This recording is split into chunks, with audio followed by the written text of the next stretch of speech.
സത്വം യത്തത്പരാഭ്യാം അപരികലനതോ നിർമ്മലം തേന താവദ്ഭൂതേർ ഭൂതേന്ദ്രിയൈസ്തേവ വിരുതി ബഹുശ ശ്രൂയത്തെ വ്യാസവാക്യം തത്സ്വച്ഛത്വാദ് യത് അച്ഛാദിതപരസുഖജിദ്ഗർഭനിർഭാസരൂപം തസ്മിൻ ധന്യാരമന്ദേ ശ്രുതിമതിമധുരേ സുഗ്രഹേ വിഗ്രഹേ തേ.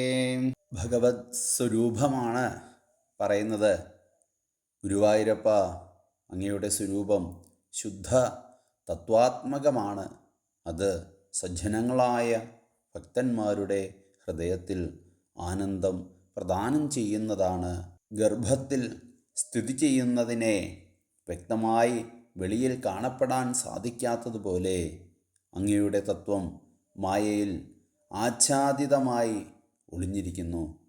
സജ്ജനങ്ങൾ ഒട്ടും അറിഞ്ഞും അങ്ങയുടെ തത്വം മനസ്സിലാക്കി അങ്ങയിൽ രമിക്കുന്നു. സാധാരണ ശരീരങ്ങൾ പഞ്ചഭൂതങ്ങളെ കൊണ്ട് നിർമ്മിച്ച ത്രിഗുണ പ്രകൃതിയടങ്ങിയതാണ്.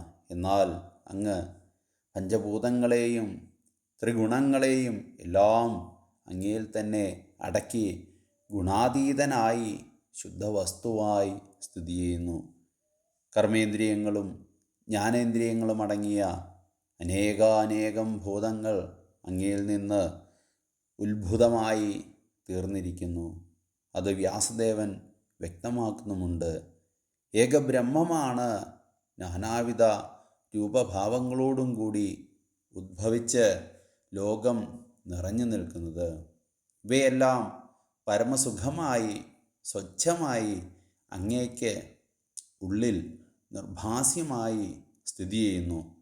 അവയെല്ലാം അങ്ങയിൽ തന്നെ രമിക്കുന്നു. ധന്യാത്മാക്കളായവർ അങ്ങയുടെ വിഗ്രഹത്തിൽ രമിക്കുന്നു. അങ്ങയുടെ വിഗ്രഹത്തിൻ്റെ മഹിമ പറഞ്ഞറിയിക്കാൻ സാധ്യമല്ല. അത് കാതിനും കരളിനും മധുരമാണ്, മനസ്സിന് പരമാനന്ദം പ്രദാനം ചെയ്യുന്നു. ധന്യാത്മാക്കളായ പുണ്യപുരുഷന്മാർ അങ്ങയെ പെട്ടെന്നറിയുന്നു. അജ്ഞാനികൾക്ക് അങ്ങയെ ഒരിക്കലും അറിയാൻ സാധിക്കുന്നില്ല. ശുദ്ധബ്രഹ്മത്തിൻ്റെ അവസ്ഥയാണ് ഇവിടെ വർണ്ണ്യ വിഷയം. ആ ശുദ്ധ ബ്രഹ്മമാണ് ഗുരുവായൂർ സ്വരൂപം എടുത്ത് വിരാജിക്കുന്നത്. അങ്ങയുടെ ദർശനം പുണ്യാത്മാക്കൾക്ക് നിർവൃതിയാണ്. എല്ലാവരും ഗുരുവായൂരപ്പൻ്റെ പദാരവിന്ദങ്ങളിൽ ശരണം പ്രാപിക്കുക. ഭഗവാൻ നമ്മളെ രക്ഷിക്കും. ഓം നമോ നാരായണായ.